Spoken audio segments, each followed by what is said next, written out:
এই জন্য প্রিয় হাজরিন, আমাকে আপনাকে হারাম বর্জন করতে হবে, হারাম খাদ্য গ্রহণ করতে হবে। এগুলো বলছি কেন? যা হওয়ার হয়েছে ছেড়ে দিয়ে আখিরাতের জিন্দেগি মানার চেষ্টা করি, হালাল খাবার গ্রহণ করার, হালাল ইনকাম করার আমরা চেষ্টা করি। দুনিয়ার জিন্দেগি না, আখিরাতের জিন্দেগি প্রকৃত জিন্দেগি। কথা বলছি না? এই জন্য আল্লাহ তাআলা বলেন, শুনুন, ইয়া আইয়ুহাল্লাযীনা আমানু ইত্তাকুল্লাহ ওয়া দারু মা বাকিয়া মিনার রিবা ইন কুনতুম মুমিনিন।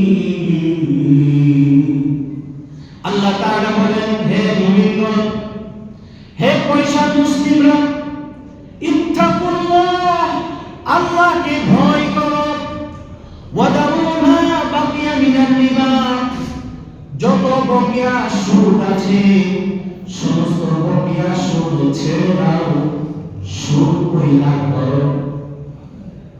ফাইন লাম তাফআলু, যদি সুদের লেনদেন বর্জন না করো, ফাদামু বিহাব্বিন মিনাল্লাহি ওয়া রাসূলিহি, তাহলে আল্লাহ এবং তার রাসূলের সঙ্গে যুদ্ধের জন্য প্রস্তুত হও। নাউযুবিল্লাহ।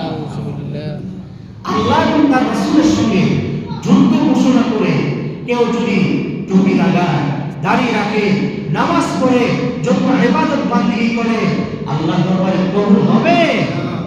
অশ্লীল কাজ কবুল হবে না।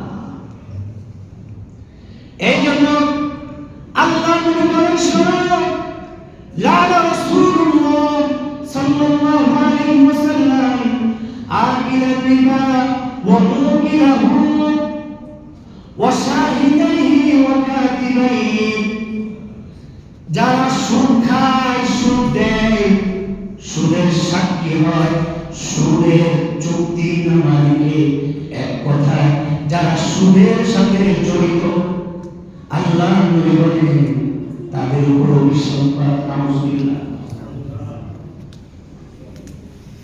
নবীজি যদি কাউকে লানত করে, অভিসম্পাদ দেয়, সে মুখে যত আশিক দাবি করে, নবীর ভালোবাসার দাবি করে, মুসলিম দাবি করে, জান্নাতে যাওয়ার আশা করে, কাজ হবে?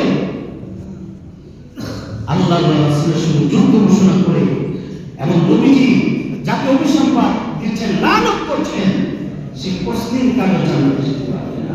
আল্লাহ আমাদের সকলকে হেফাজত করেন। আমিন। ও ভাই, এই কথাগুলো বলার মাকসাদ কি, উদ্দেশ্য কি? যা হওয়ার হয়েছে পেছনে ইতিহাসের জন্য তাওবা করে, এই সুদের লেনদেন ছেড়ে তাওবা করে আমরা সামনে পথ অগ্রসর হই, যেন হালাল পন্থায় জিন্দেগি বানাতে পারি,